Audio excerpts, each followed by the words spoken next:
Hello everyone, welcome to science explored. आज हम slip disc के बारे में डिस्कस करने वाले हैं, जिसे हर्निएटेड डिस्क या फिर रप्चर डिस्क भी कहा जाता है। इस वीडियो में हम स्लिप डिस्क होने के क्या कारण हो सकते हैं, उसके सिम्टम्स, रिस्क फैक्टर, डायग्नोसिस, इसकी ट्रीटमेंट और लास्टली प्रिवेंशन के बारे में डिस्कस करेंगे। बट आज का ये टॉपिक स्टार्ट करने से पहले हम ये स्ट्रक्चर समझ लेते हैं। ये है हमारा वर्टिब्रल कॉलम, जो छोटे छोटे 33 बोन्स से बना है। इन बोन्स को वर्टिब्रेस कहा जाता है। इन वर्टिब्रेस के बीच में रबरी कुशन होता है, जिसे स्पाइनल डिस्क या फिर इंटरवर्टिब्रल डिस्क भी कहा जाता है। ये जो स्पाइनल डिस्क होते हैं वो टोटल रहेंगे 23। तो जब इस स्पाइनल डिस्क में कुछ एबनॉर्मेलिटी आती है तो उसे स्लिप डिस्क या फिर हर्निएटेड डिस्क कहा जाता है। So, herniated disc is a problem with one of the rubbery cushion called spinal disc which is present in between vertebrae. जैसे कि आप इस डायग्राम में देख रहे हो, ये जो छोटे बोन्स है ये है वर्टिब्री और इनके बीच वाला जो ब्लू पार्ट यहाँ पे देख रहे हो ये है स्पाइनल डिस्क। अब ये जो स्पाइनल डिस्क होती है ये दो कंपोनेंट से बनी है। पहला जो है इसका पार्ट वो रहेगा न्यूक्लियस पल्पोसस और दूसरा जो पार्ट रहेगा वो रहेगा एन्युलस फाइब्रोसस। अब ये क्या है, जैसे कि इस डायग्राम में देखिए, ये जो ब्लू पार्ट है वो है स्पाइनल डिस्क। अब स्पाइनल डिस्क का सेंटर वाला जो सॉफ्ट और जेली पार्ट रहता है उसे कहा जाता है न्यूक्लियस पल्पोसस और इसके बाहर वाला जो पार्ट रहेगा वो रहता है एन्युलस फाइब्रोसिस। ठीक है। अब जब ये न्यूक्लियस पल्पोसस जो सेंटर वाला पार्ट है ये किसी रीजन से सेंटर छोड़ के साइड में आ जाता है, मतलब इस बाहर वाले पोर्शन में आ जाता है, मतलब इसका नाम क्या है, एन्युलस फाइब्रोसस। तो सेंटर वाला पार्ट खुद की जगह छोड़ के जब बाहर के पार्ट में वो सरक जाता है तब इस कंडीशन को हर्निएटेड डिस्क कहा जाता है। जैसे कि आप इस पिक्चर में देख सकते हो, तो ये हुआ हमारा सेंटर जो कि है न्यूक्लियस पल्पोसिस, इसने खुद की जगह छोड़ दी और अभी हम इसको कहेंगे हर्निएटेड डिस्क। ठीक है। अब सवाल ये है कि इस कंडीशन से क्या होगा, मतलब ये सेंटर वाला न्यूक्लियस पल्पोसस अगर यहाँ से उसने जगह छोड़ दी और अगर वो बाहर के पोर्शन में आ गया तो क्या प्रॉब्लम होगा। तो उस टाइम में ये जो स्पाइनल कॉर्ड है यहाँ से ऐसे छोटे छोटे नर्व्स निकली हुई है, तो अगर ये जो सेंटर वाला हमारा न्यूक्लियस पल्पोसस अगर यहाँ से निकल के बाहर के पोजीशन पे आ गया तो यहाँ पे वो प्रेशर अप्लाई करेगा इस नर्व के ऊपर, और जब ये प्रेशर अप्लाई होगा नर्व के ऊपर तो पेशेंट को बहुत ही ज़्यादा पेन होता है। और वो जो पेन रहता है वो कहाँ पे होगा, वो डिपेंड रहता है कि कौन सी स्पाइनल डिस्क में प्रॉब्लम हुआ है। अगर मान लो नेक पोर्शन की जो स्पाइनल डिस्क है वहाँ पे अगर प्रॉब्लम हुआ है तो वहाँ के जो नर्व्स है वहाँ पे प्रेशर अप्लाई होगा और पेन वहाँ पे बहुत ज़्यादा रहेगा। अगर मान लो स्पाइनल डिस्क ये बैक पोर्शन की जो स्पाइनल डिस्क है वहाँ पे अगर प्रॉब्लम आ गया तो वहाँ के जो नर्व्स है वहाँ पे प्रेशर अप्लाई हो जाएगा और पेशेंट को बैक पेन होगा। ठीक है। तो डिपेंड रहता है कि ये स्पाइनल डिस्क कहाँ की अफेक्टेड है।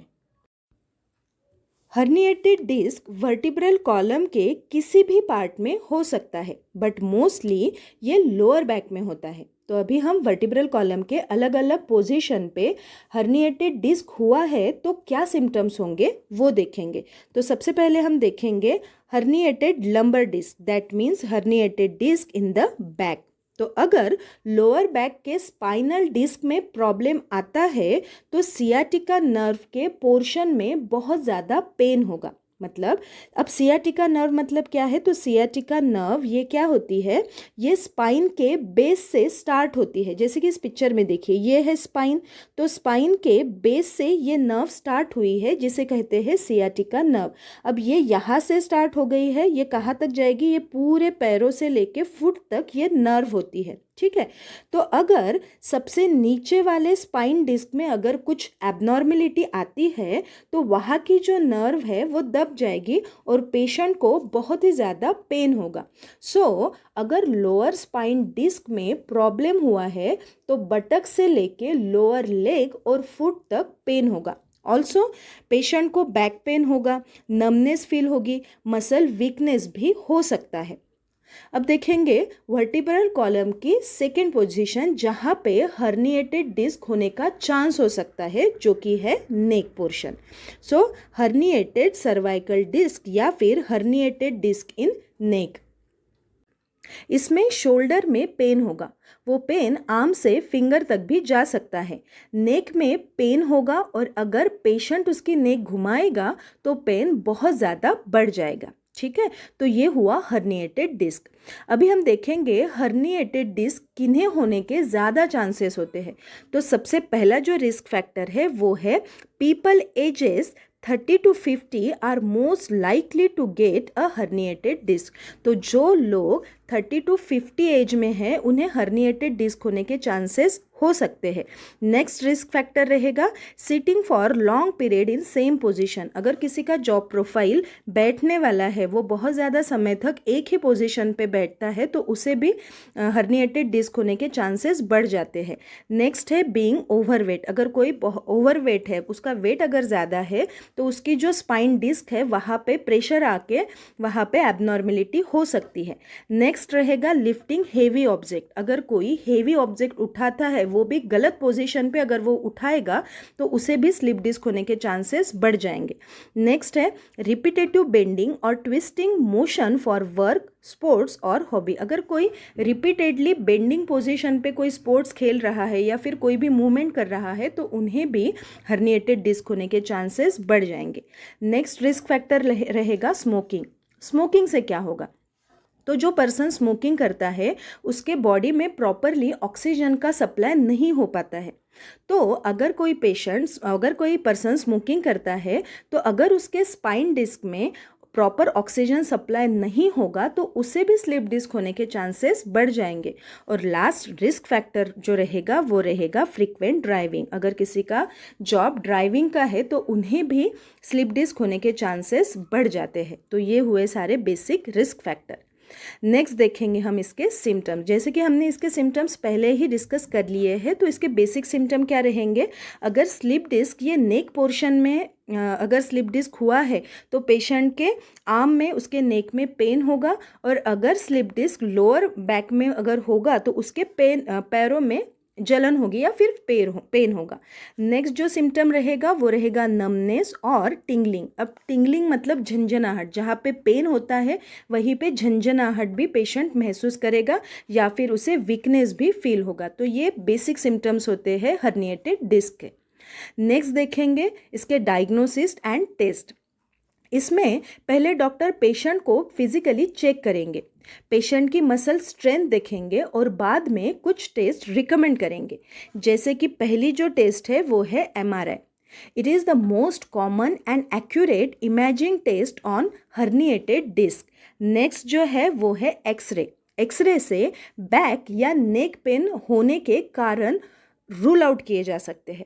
नेक्स्ट जो टेस्ट रहेगी वो रहेगी CT स्कैन। इसमें स्पाइन के बोन्स देखे जाते हैं। नेक्स्ट है EMG। इसमें छोटे छोटे नीडल्स अलग अलग मसल्स में डाले जाते हैं और नर्व्स का फंक्शन देखा जाता है।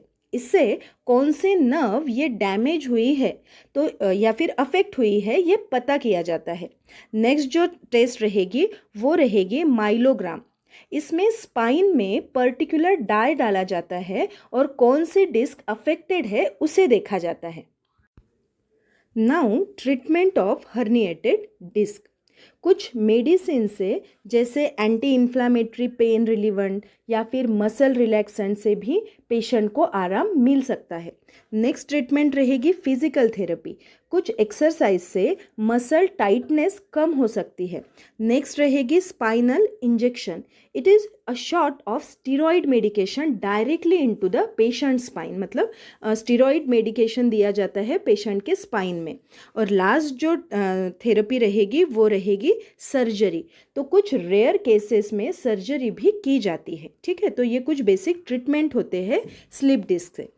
अभी हम स्लिप डिस्क का प्रिवेंशन देखेंगे, मतलब क्या करने से हम स्लिप डिस्क से दूर रह सकते हैं वो अभी हम देखेंगे। तो पहले जो प्रिवेंटिव मेजर मैंने दिया है वो है यूजिंग प्रॉपर लिफ्टिंग टेक्निक। अगर कोई हेवी वेट उठाता है तो उस पर्सन ने पहले प्रॉपर पोस्चर में आके उस हेवी वेट को उठाना है, मतलब उसका जो स्लिप डिस्क है वहाँ पे ज़्यादा जर्क नहीं बैठेगा। ठीक है, तो पहला प्रिवेंटिव मेजर रहेगा प्रॉपर लिफ्टिंग पोजीशन। ठीक है, नेक्स्ट जो पॉइंट है वो है मेंटेनिंग अ हेल्दी वेट। तो पर्सन ने खुद के हाइट के हिसाब से खुद का वेट मेंटेन करना होगा। नेक्स्ट रहेगा प्रैक्टिस गुड पोस्चर, खुद की बॉडी का जो पोस्चर रहेगा वो प्रॉपर होना चाहिए। उसके बाद स्ट्रेचिंग, दैट मीन्स इसमें एक्सरसाइज आएगी, पूरे बॉडी को स्ट्रेचिंग की एक्सरसाइज करनी है। उसके बाद avoiding wearing high heeled shoes, high heel वाले शूज़ नहीं पहनने हैं, ओके, क्योंकि डायरेक्टली उसका वर्टिब्रल कॉलम के ऊपर प्रेशर आता है। नेक्स्ट रहेगा exercise regularly and stopping smoking. तो स्मोकिंग से क्या प्रॉब्लम हो सकता है, बॉडी को प्रॉपरली ऑक्सीजन सप्लाई नहीं होगा, तो ये रोकने के लिए किसी भी पर्सन ने स्मोकिंग रोकनी है, तभी जाके उसको स्लिप डिस्क नहीं होगी। ठीक है, तो ये कुछ प्रिवेंटिव मेजर्स रहेंगे। तो ये था हमारा आज का पूरा टॉपिक। तो अगर आज का स्लिप डिस्क के ऊपर पूरा टॉपिक आप लोगों को समझ में आया है तो इस वीडियो को लाइक कीजिएगा और इस वीडियो को शेयर ज़रूर कीजिएगा। Thank you.